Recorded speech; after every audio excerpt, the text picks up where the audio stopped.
Hello there everyone, welcome back, and today we're taking a look at this. Now this is a Nerf Retaliator, but this isn't just any Nerf Retaliator. This one has been modified. Now, something interesting about this specific blaster here is that this is actually one of the oldest blasters I ever got, and that I own.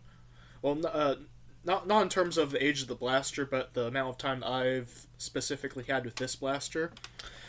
Which isn't actually the oldest blaster that I've had, or the blaster that I've had for the longest time. That owner belongs to this blaster, but this will be a video for another day. Now, the way that I say it isn't the oldest blaster, because there are older blasters I have. There's one did a video a while back from the 1990s, but I actually bought that blaster at a thrift store, so therefore it's not the one I've had for the longest. But this one I bought brand new at a Toys R Us back when those were a thing. Back in 2013 or 2014. I can't remember exactly which year. But I've had it for a while. And it sat in storage for a while. But then I decided to take it back out and to modify it. So as such, I have replaced some of the internals. I fitted a new sled. And a new 7kg spring. And a pump action kit, and a stock, all of which came from the their website. Yeah, I mean, for the price that it takes for me to have bought this blaster originally back in the day, which was about $25, I would say, plus all the extra kit that I have, it would have been much cheaper just to buy a Dart Zone blaster, or even to get something like a Nexus Pro. Probably would have been cheaper just to do that, but you know, the efficiency of the price isn't always what you mod blasters for, right? Part of it's so that you can have a blaster that you like and one that you have a connection to, if you will. Yeah, I mean, it works. I took a lot of the locks, and some of these modifications are somewhat old by this point, because it was a couple years ago when I modified this blaster, but I've never gone around to do a video on it. Yeah, I mean, it's fairly decent, and let's go ahead and do a firing demo. That's ain't great. There's no slam fire on this specific one, because Retaliator never did have slam fire, but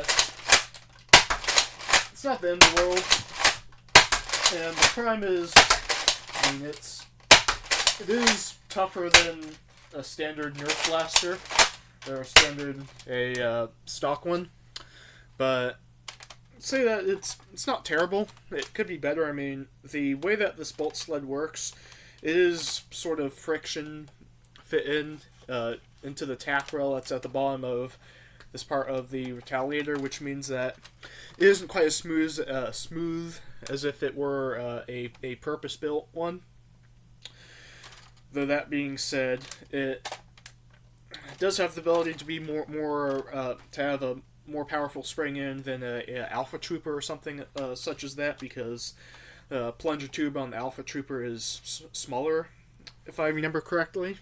So a fully modified one of these can shoot a higher FPS than Alpha Trooper. But that being said, this is fine. I mean, it's not a world-beating blaster. It's fairly standard in terms of the modifications I've put on it, and I haven't really done anything cosmetically to it besides take off the top rail bit here, because the top prime's no longer needed because of the pump action grip. That being said, I mean, it's fairly standard, fairly stock, but I mean, I like the length of it, especially this stock. It's made by Worker. It's, I believe, a copy of the Lightning Storm or something, wherever. It was an old water blaster, Super Soaker that Nerf made back in the day, which had a really good stock, which Worker then copied, I guess. I don't know what the copyright laws are regarding that, but